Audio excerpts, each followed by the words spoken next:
Bismillahirrahmanirrahim. Assalamualaikum warahmatullahi wabarakatuh. Bismillah, alhamdulillah, wassalatu wassalamu ala rasulillah wa ala alihi wa ashabihi wa man tabi'ahu wa man nasarahu wa walah. Rabbi israh li sadri wa yassir li amri wa hlul 'uqdatam min lisani yafqahu qawli. Alladzi 'allama bil qalam 'allamal insana ma lam ya'lam.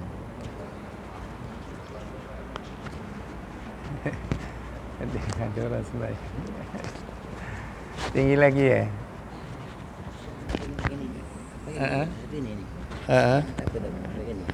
Oh, batal, ada orang sembahyang, kasihan.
Muslimin muslimat rahimakumullah, insyaallah kita akan menyambung lagi perkara-perkara yang berkaitan dengan solat jamak. Solat jamak rupanya ada beberapa perkara yang perlu kita juga tak ketahui, bahawa sesungguhnya sembahyang jamak ini boleh dilakukan dekat rumah kita. Walau bagaimanapun, insyaAllah kita tengoklah apakah syarat-syarat yang membolehkan sembahyang jamak dibuat di rumah. Yang telah kita jelaskan di pusingan yang berlalu, iaitu kita buat solat jamak takdim di surau atau di masjid kerana hujan. Walau bagaimanapun kita telah pun memberi pencerahan bagaimanakah untuk pelaksanaannya, maka saya merasakan bahawa perkara-perkara yang tersebut telah diterangkan dengan sejelas mungkin. Walau bagaimanapun, maka insyaAllah pada malam ini kita teruskan apakah perkara-perkara yang berkaitan dengan solat jamak takhir yang kita boleh lakukan di rumah ataupun kerana sakit. Muslimin muslimat rahimakumullah, saya terus saja kepada perkara-perkara yang berkaitan dengan solat jamak ini. Bagaimanakah kita nak melaksanakan sembahyang sunat rawatibnya ketika kita melaksanakan sembahyang salat jamak? Daripada cacatan yang telah diatur di sini bahawa kata dia salat jamak asar atau isyak, jika dulu dia pernah meninggalkan kedua-duanya, maka tidak di situ, maka dia yang pertama sekali dia kata di dalam tertibnya bahawa sesungguhnya solat sunat mutlak itu kata dia orang yang sakit dibolehkan. Nah ini satu lagi apa yang ni? Kita masuk pada jamak takdim dulu. Memulakan dengan solat yang pertama. Di dalam jamak takdim ini maknanya kita telah pun diberi maklum bahawa sesungguhnya jamak takdim ini wajib dilakukan solatnya adalah solat yang punya waktu.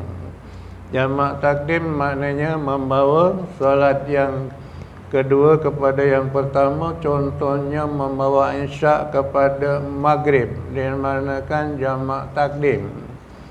Membawa solat fardu asar kepada waktu zuhur, jamak takdim. Maka dia wajib dilakukan yang punya waktu terlebih dahulu, iaitu dimulakan dengan sembahyang fardu maghrib.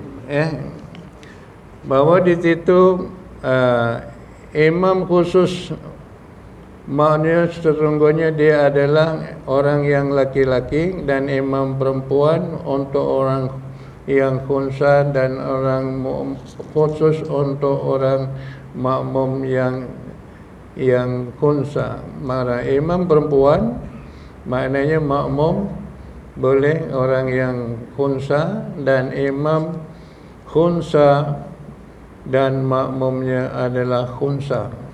Ini jarang kita nampak orang khunsa tu macam mana.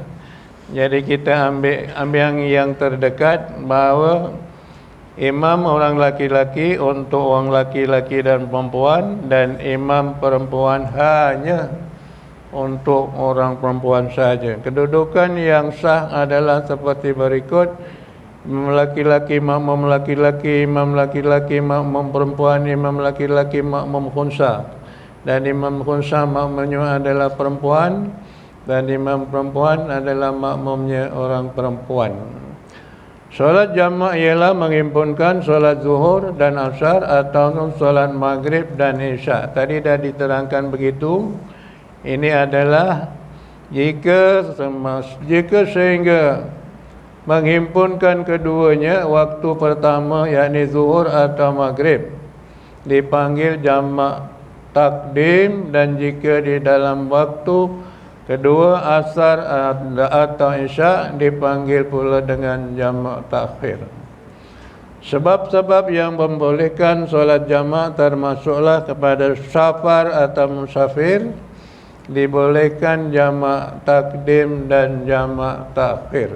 Yang kedua iaitu kerana hujan. Dah disebut tadi kerana hujan dibolehkan jamak takdim sahaja, dan tempatnya adalah di masjid atau di surau. Yang kedua iaitu yang ketiga iaitu sakit. Sakit yang dibolehkan jamak takdim dan jamak takhir. Dalam perkara sakit ni, bahawa sakit untuk jamak takhir atau jamak takdim, maknanya jamak takdim boleh dibawa waktu isyak kepada waktu maghrib, itu jamak takdim. Maknanya contoh bahawa dia di dalam operasi contoh, kemudian dia waktu sadarnya waktu maghrib, maka dalam keadaan yang itu, maka pergerakan mereka adalah terbatas, dan dia adalah masih mengalami sakit. Dan pesakit yang keluar ini, yang baru keluar daripada operasi, maka dia boleh mentakhirkan sakitnya tadi itu dan dibawa kepada jamak takhir. Itu ya, kerana dia sakit. Maka kalau sekiranya dia banyak pergerakan pada sembahyang yang pertama itu, pada waktu maghrib baru keluar daripada operasi, maka dia boleh jamakkan dengan jamak takhir. Dan manakala telah berlaku kesihatannya ataupun kekurangan dia punya sakitnya, maka dia boleh jamak takhir. Jamak takhir ini dia punya syaratnya bahawa dia hendaklah berniat di dalam waktu yang pertama. Waktu yang pertama iaitu waktu maghrib, untuk maghrib. Kalau zuhur, untuk zuhur. Niat jamak takhir di dalam waktu maghrib. Dan ulama telah memberi maklum bahawa niat untuk orang yang nak jamak takhir tadi tu, maka apabila habisnya waktu sembahyang yang pertama.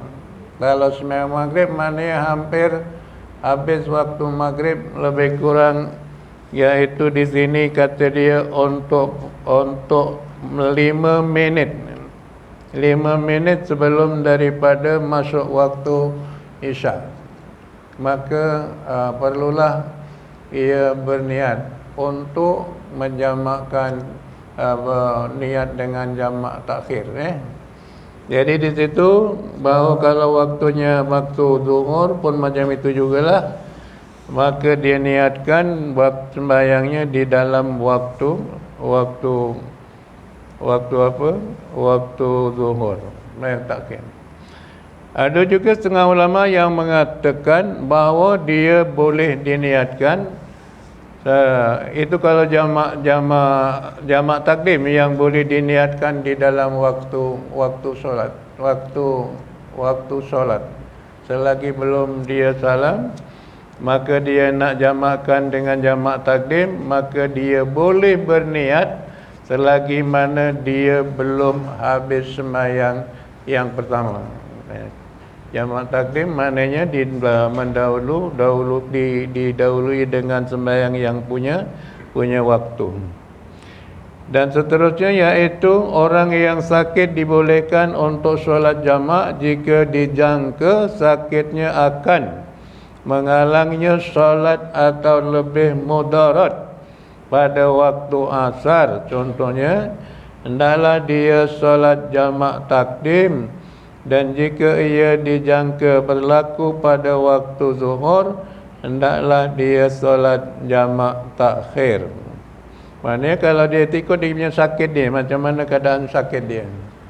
Kalau sakit dia itu pada waktu yang pertama, maka dibawa kepada jamak takhir. Dan kalau sakitnya itu kepada waktu yang kedua, maknanya dia boleh bawakan kepada jamak takdim. Yang ketiga iaitu mula dengan solat zuhur dahulu, barulah solat asar, ataupun mula dengan solat maghrib dahulu dan barulah solat isyak. Untuk solat jamak takhir boleh memulakan dengan solat pertama atau kedua. Jika didahulukan solat asar atau isyak pada jamak takhir tadi dengan sengaja atau tahu, maka batallah solatnya. Maka solat asar atau isyak itu akan menjadi solat sunat mutlak. Yang kedua iaitu berniat jamak takdim ketika mengerjakan solat yang pertama.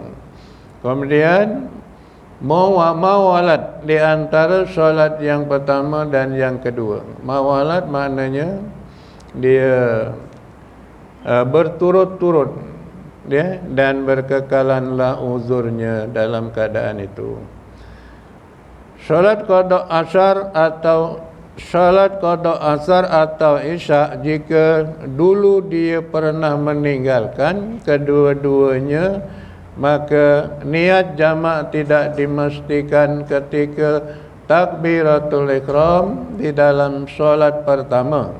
Boleh juga walaupun ketika salam solat pertama, maka berbeza dengan niat solat qasar. Dengan solat qasar wajib diniatkan ketika takbiratul ihram. Niat jamak dikatakan sini tadi, kena faham tadi, niat jamak tadi, maka dia boleh diniatkan di dalam sembahyang pertama. Tetapi niat qasar maka wajib diniatkan pada waktu sembahyangnya. Kemudian seterusnya kata dia, tempoh antara solat pertama dan kedua ialah kadar waktu cukup untuk mengerjakan 2 rakaat ringan lebih kurang 3 minit. Jika lebih daripada tempoh itu, batal niat untuk solat jamak. Walau bagaimanapun, solat pertama masih lagi sah. Maknanya kalau dia tak berniat di dalam waktu solatnya tadi, maka tidaklah ia menjadi jamaah. Begitulah dia punya kisah dia. Ya, maknanya kena ikut tempoh antara solat pertama dan solat kedua. Dikatakan solat maghrib dengan solat isyak contohnya pada apa ni, jamak apa? Jamak takdim. Maka dia kata, iaitu kata dia cukuplah untuk mengerjakan 2 rakaat ringan lebih kurang 3 minit. Maknanya sebelum kita salam sembahyang maghrib 3 minit, maka kena niat jamak. Jika lebih daripada tempoh itu, maka batallah niat untuk solat jamak. Walau bagaimanapun, solat pertama tadi adalah sah. Maknanya dia tidak berniat jamak daripada sembahyang yang pertama. Sebab jamak takdim, maka dia kena niat di dalam sembahyang yang pertama, di dalam waktu maghrib contoh. Kemudian kata dia seterusnya, cara mengerjakan salat rawatib. Salat rawatib rupanya ada di dalam sembahyang jamak ini, maka ada dibolehkan untuk sembahyang sunat rawatib. Pertama ada sembahyang rawatib, sembahyang sunat yang mengiringi sembahyang fardu. Kata dia cara mengerjakan solat rawatib ketika mengerjakan solat jamak takdim zuhur atau asar. Jamak takdim maknanya kita nak tengok dia itu cara mana nak buat sembahyang qabliyahnya dan ba'diyahnya. Solat qabliyah zuhur dahulu. Kalau kita sebelum sembahyang fardu zuhur, maka kita kena solat qabliyah zuhur dahulu. Kemudian solat jamak takdim, kemudian ba'diyah zuhur, barulah qabliyah asar. Macam itulah dia punya kaedah dia. Selalunya kalau kita sembahyang dekat mana-mana, maka saya melihat tidak ada yang melakukan sunat qabliyah ba'diyah ni. Biasanya sebab apa? Sebab kita kerana kesuntukan masa, sebab itu dibagi kita sembahyang dipendekkan sembahyangnya. Walau bagaimanapun, kalau sekiranya nak melakukan qabliyah dan ba'diyah ini, maka akan saya baca sekali lagi, iaitu kata dia cara mengerjakan solat rawatib ketika mengerjakan solat jamak takdim zuhur dan asar. Pertama iaitu kita kena solat qabliyah zuhur dahulu. Maknanya 2 rakaat kita sembahyang sunat zuhur qabliyah, kemudian barulah solat jamak takdim, iaitu sembahyang fardu zuhur. Terlepas daripada zuhur, maka dia akan ba'diyah zuhur, barulah dikerjakan qabliyah asar, barulah dibuatnya sembahyang fardu asar. Rupanya iaitu sehingga melakukan takbiratul ihram pada salat yang kedua. Uzur di sini ialah masih dalam perjalanan bagi orang yang musafir, ataupun masih di dalam keadaan hujan yang belum berhenti bagi orang yang bermukim yang akan menghadirkan solat jamak takdim. Kemudian seterusnya, bagi orang yang musafir tidak disyaratkan ada perjalanan ketika takbiratul ihram yang pertama. Sekali lagi baca, bagi orang yang musafir tidak disyaratkan ada perjalanan ketika takbiratul ihram yang pertama. Sebagai contoh, Seorang yang bermusafir lalu solat jamak takdim zuhur dan asar. Sebelum selesai solat zuhur, keretanya atau sampannya atau sudah sampai di tempat yang dituju, dia tidak boleh meneruskan solat yang kedua, yakni asar. Oleh itu dia hendaklah menunggu sampai waktu asar masuk, nanti barulah boleh solat asar. Jika dia sampai ke tempat yang dituju ketika solat asar, solatnya sah dan tidak perlu diulang. Seterusnya yaitu berbeza dengan mendirikan jamak takdim kerana hujan. Sebab hujan mesti ada ketika takbiratul ihram dan salam ketika solat pertama. Jadi di situ perbezaan antara musafir dengan hujan tadi. Itulah kena persatu kena jelas, barulah.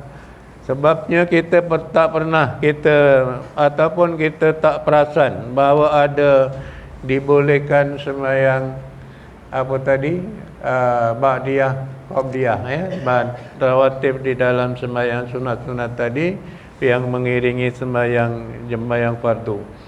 Walau bagaimanapun, kalau ada masa, maka kita lebih baik lakukannya, kerana sembahyang ba'diyah, qabliyah itu menampung kekurangan daripada sembahyang fardunya.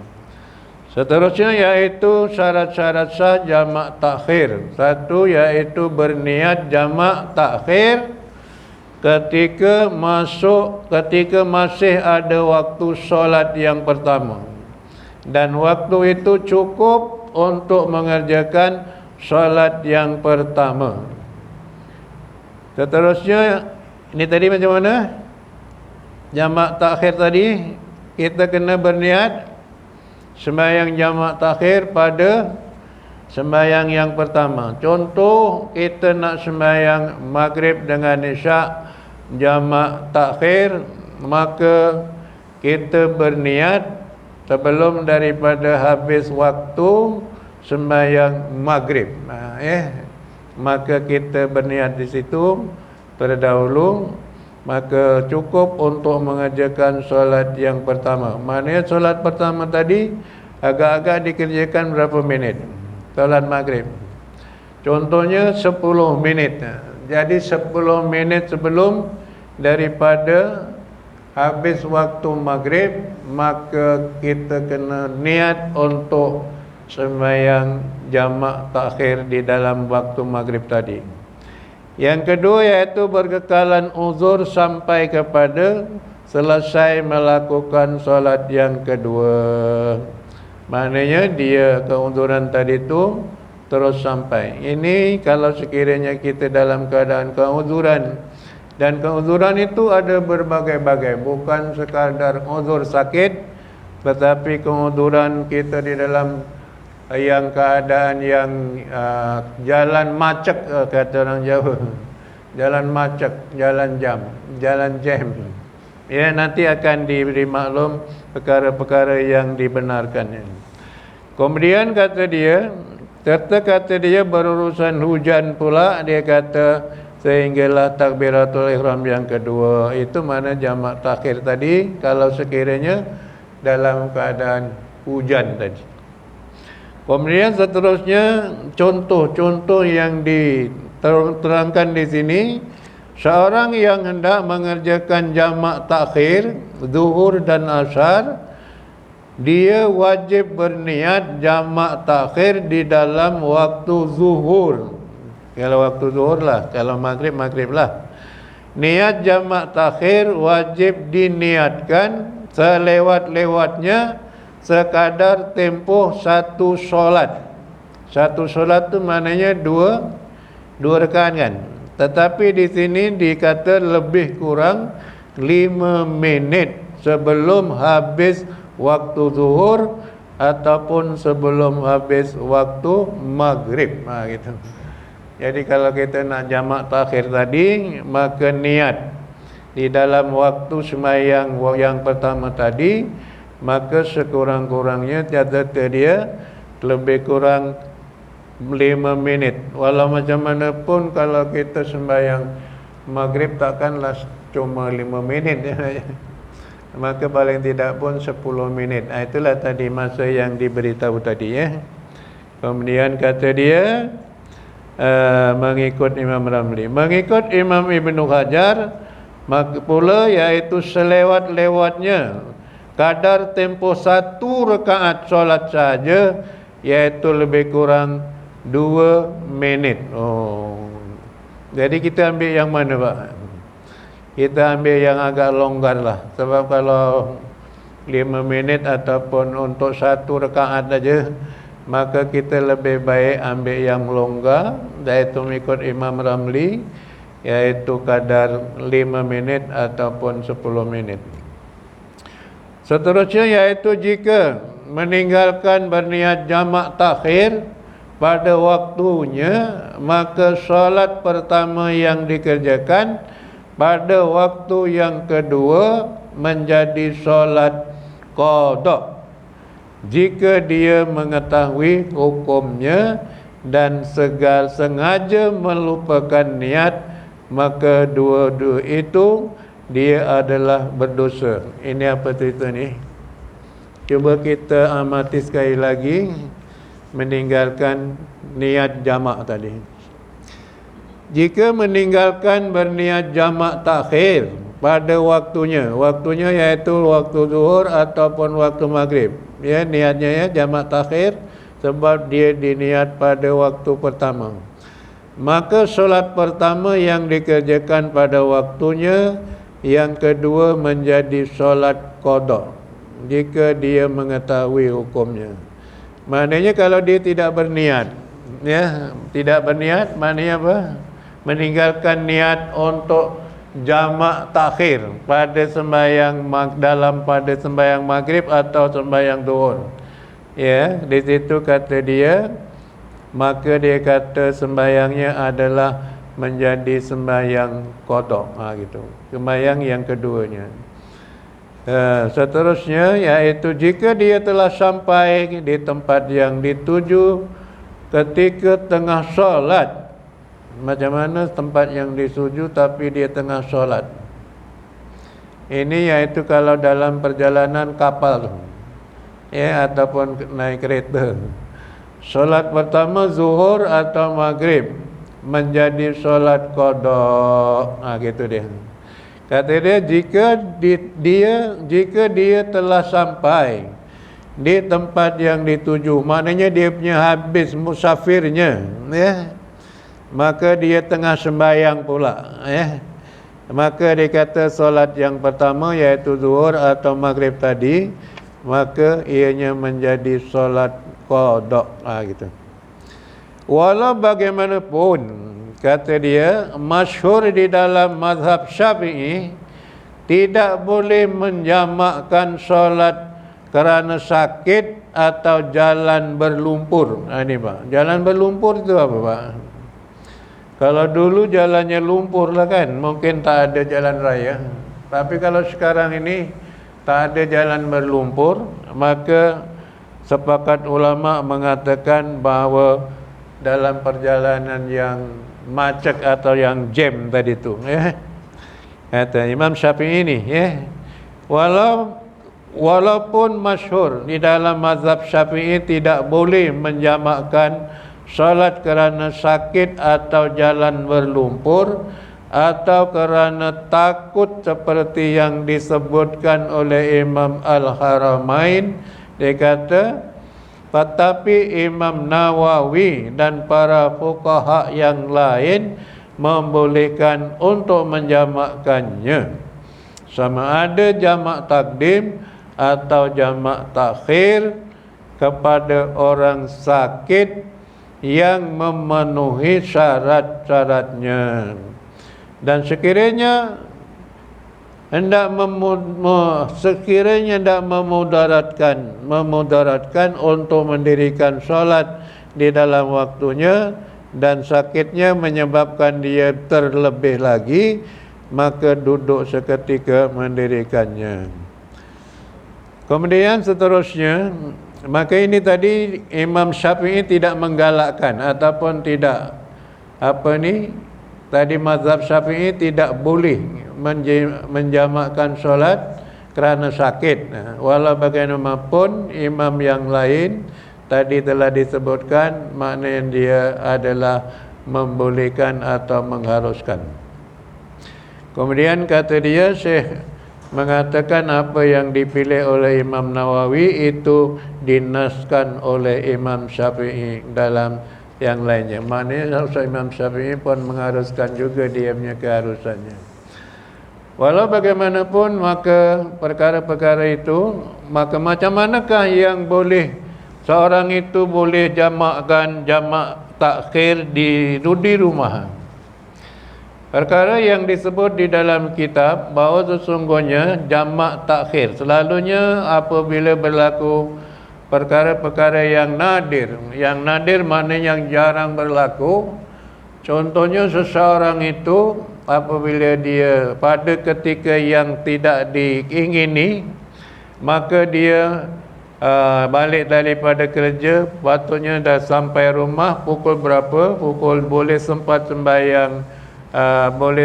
sembahyang maghrib. Maka apabila pada ketika itu rupanya dia sadar bahawa pakaiannya adalah kena najis. Pakaiannya kena najis. Di dalam keadaan pakaian yang kena najis, maka tidak boleh sembahyang. Tidak boleh sembahyang. Sedangkan kalau sekiranya dia ada pakaian yang bersih tetapi tempat solatnya najis, maka wajiblah dibuka pakaian itu dan dibuat alas untuk tempat yang kena najis, yang ada najis pada tempat sembahyang tadi, dan mereka kena wajib sembahyang dengan bertelanjang. Gitu. Jadi walau bagaimanapun, oleh kerana dia membawa tadi pakaiannya yang kena najis, maka di dalam keadaan itu maka dia boleh berniatkan untuk sembahyang jamak ketika di dalam perjalanan tadi. Kerana singgah mana-mana pun maka dia tak dapat singgah, lebih-lebih lagi dalam keadaan yang berlumpur tadi. Walau bagaimanapun sekarang tak ada jalan berlumpur, maka dikira sebagai jalan jam. Jadi kalau dia tak sempat sampai kepada rumahnya, dia ingat tengok waktu tidak untuk sembahyang maghrib tinggal 10 minit contohnya, tetapi dalam jalan yang jam dengan pakaiannya yang najis tadi, maka kalau dia pakaian tak najis boleh singgah mana-mana untuk sembahyang. Tetapi kerana pakaiannya najis, maka dia terpaksa meneruskan perjalanannya, maka dia boleh jamakkan sembahyangnya dengan jamak takhir di rumah mereka. Ini semuanya adalah rukhsah daripada Allah Subhanahu wa taala, yang mana maka seseorang itu tidak mudah meninggalkan sembahyang dengan niat diqada nanti. Tapi kalau kita tak tahu dalam keadaan itu, maka tak ada lain cara, iaitu sembahyangnya qada lah nanti sampai rumah gitu ya.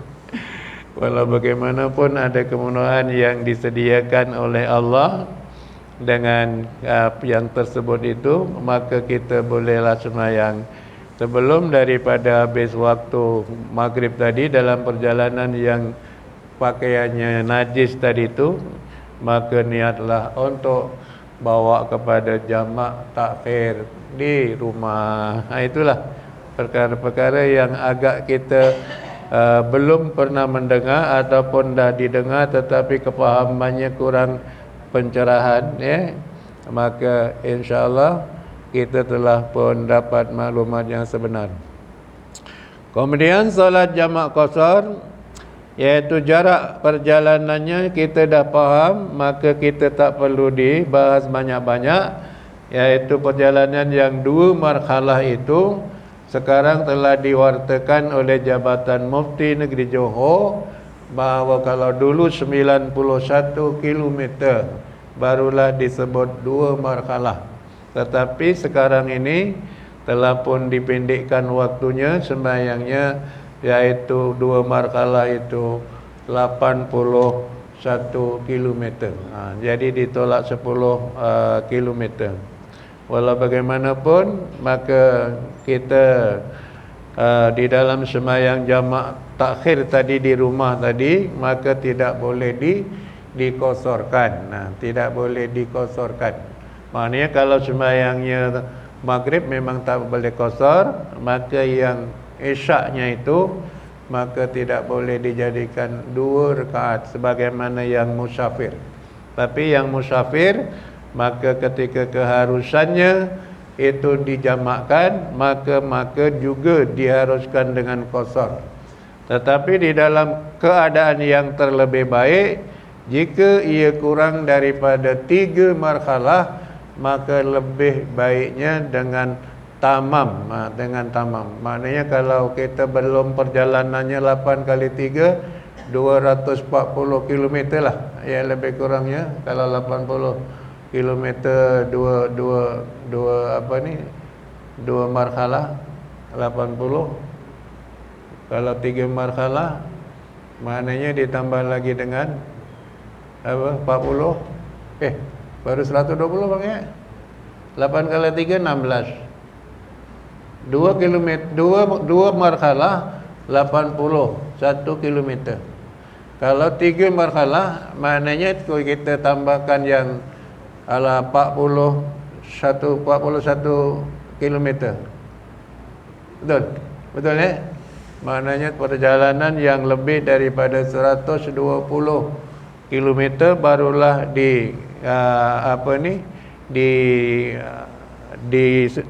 yang terbaik-baiknya dikosorkan.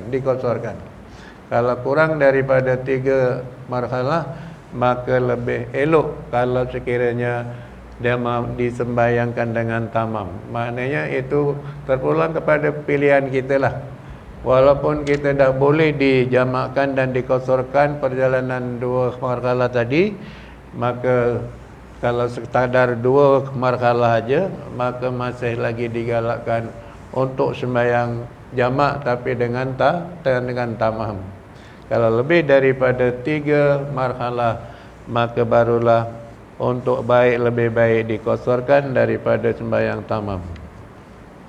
Jadi perkara-perkara yang seperti itu, maka insya-Allah mudah-mudahan kita boleh melaksanakan di dalam keadaan yang benar-benar faham. Sebab sembahyang qasar dan jamak ini, kalau kita tak faham, maka kita tidak boleh melaksanakan. Ya, kita tak boleh ikut-ikut aja. Kita betul-betul faham, memang perjalanan yang sebegini dan boleh dibuat macam ini sembahyangnya. Sama ada sembahyang qasar, yang sembahyang jamak yang takdim, maupun sembahyang jamak yang takhir.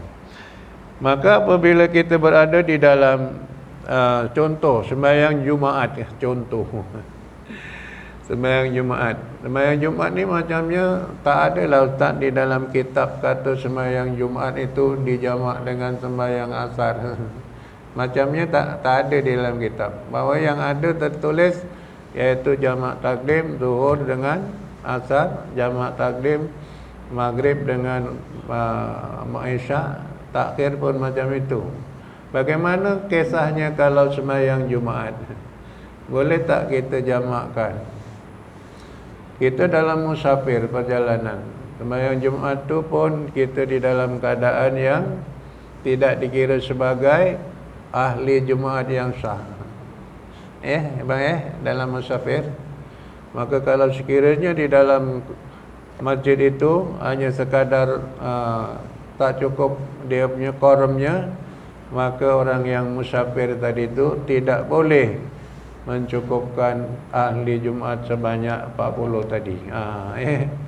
Dan kita boleh tak jamak sembahyang Jumaat dengan asar? Jawabnya boleh.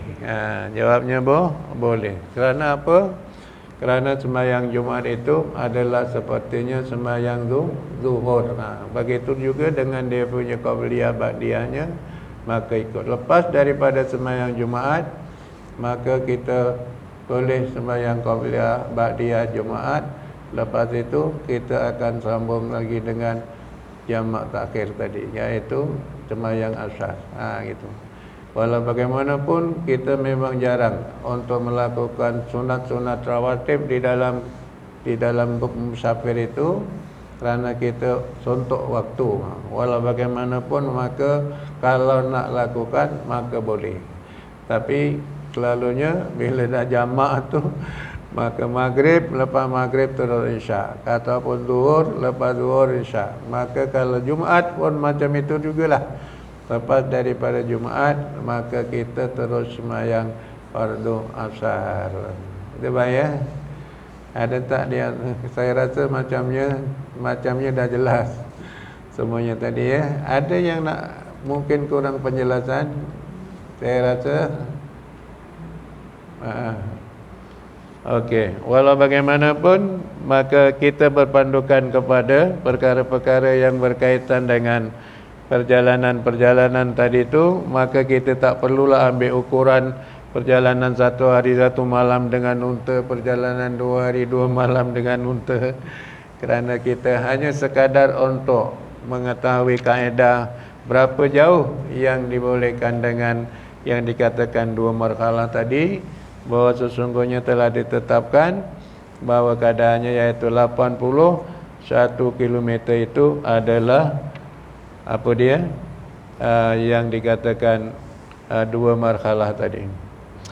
Kemudian kata dia surat qasar tadi kita dah berniat qasar ketika takbiratul ihram. Syarat-syarat surat qasar tadi iaitu syarat-syarat surat qasar, sunat qasar. Ya, solat qasar. Mana solat qasar? Tadi kita solat jamak, ini masuk kepada solat qasar. Kemudian kata dia perjalanan tadi kita dah faham. Kata dia seterusnya iaitu yang keempat, mengetahui kebolehan masa mengqasarkan solat. Kita boleh dah fahamlah perkara yang dipendekkan sembahyang itu hanya sembahyang yang 4 rakaat, iaitu sembahyang fardu asar, sembahyang fardu zuhur. Ada lain sembahyang apa lagi? Sembahyang isyak, ya, yang diqadakan. Kemudian seterusnya daripada sembahyang qasar ini, dia punya syaratnya, kata dia berniat qasar ketika takbiratul ihram. Niat qasar pada ketika takbiratul ihram. Itu maknanya adalah syarat-syarat sah untuk sembahyang qasar. Kalau sekiranya kita sembahyang contoh sembahyang takdim, jamak takdim, sembahyang maghrib, kita tadi dah berniat untuk sembahyang jamak tadi tu dalam waktu sembahyang maghrib. Sebelum daripada salam masih lagi dibolehkan untuk niat jamak kepada jamak takhir tadi tu, ya, sebelum habis waktu maghribnya kita sembahyang. Tetapi sembahyang maghrib tidak boleh diqasar, maka sembahyang isyaknya yang dengan wajib niat qasar. Dia kata berniat qasar ketika takbiratul ihram. Jadi sembahyang isyak tadi tu, maka kita niatnya aku sembahyang isyak, aku sembahyang fardu isyak qasar mengikut imam kerana Allah Taala. Ya. Bila sebut qasar itu maknanya kita fahamlah, maknanya dipendekkan. Iaitu dipendekkan, ya. Macam juga mufaraqah. Ya, maka kita keluar daripada jamaah, mufaraqah. Jadi kita faham untuk sebut mufaraqah.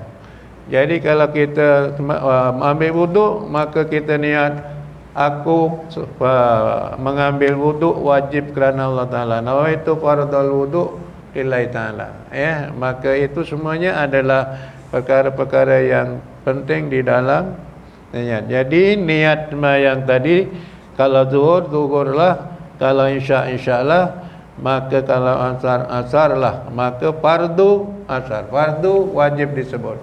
Saja aku sembahyang fardu asar qasar kerana Allah Taala. Dia nak niat jamak lagi ke? Nak niat jamak lagi ke? Ya. Jamaknya telah diniatkan di dalam sembahyang yang pertama. Ya. Jamaknya tadi telah diniatkan di dalam sembahyang yang pertama. Jadi kita faham tadi sembahyang qasarnya tadi, aku sembahyang fardu isya qasar ikut imam kerana Allah Taala. Makmum. Okey. Kemudian yang kelima, salat yang hendak diqasarkan itu 4 rakaat. Berkekalan perjalanan itu sehingga dapat mengerjakan salat dengan sempurna. Dan yang ketujuh, tidak bermakmumkan kepada imam yang salat sempurna di dalam mana-mana bahagian salatnya. Ya, tidak boleh mengikut sembahyang imam yang sembahyang sempurna. Maknanya kalau kita pada ketika itu berjumpa dengan imam yang sempurna sembahyang, maka kita wajib mengikut imam yang ada di masjid itu dengan sembahyang yang sempurna. Contohnya kita masuk situ dah waktu isyak contoh, maka kita tak boleh sembahyang qasar ikut imam itu. Lebih baik dan lebih elok, sangat-sangat dituntut elok, maka kita ikut imam sembahyang tamam dengan sempurna. Ya. Maka insyaAllah setakat itu saja kita punya cerita macam dah nak tamat untuknya. Kalau sekiranya ada kemiskinan lagi, maka kita akan mengambil pencerahan daripada mana-mana kitab yang boleh buat panduan untuk kita melaksanakan sembahyang solat jamak tadi itu mengikut kaedah yang telah ditetapkan. Contohnya dalam keadaan banjir, ya, kita belum sebut lagi dalam keadaan banjir. Nanti kita akan tengok lagi keadaannya bagaimana. Jadi setakat itu pada malam ini, maka kita berakhir dengan tasbih kafarah dan suratul asy. Bismillahirrahmanirrahim. Subhanakallahumma wa bihamdika asyhadu an la ilaha illa anta astaghfiruka wa atubu ilaik. Bismillahirrahmanirrahim. Wal 'asri innal insana lafi khusr illa allazina amanu wa 'amilus shalihat wa tawassaw bil haqqi wa tawassaw bis sabr. Shadaqallahul azim wa billahi taufiq wal hidayah. Wassalamualaikum warahmatullahi wabarakatuh.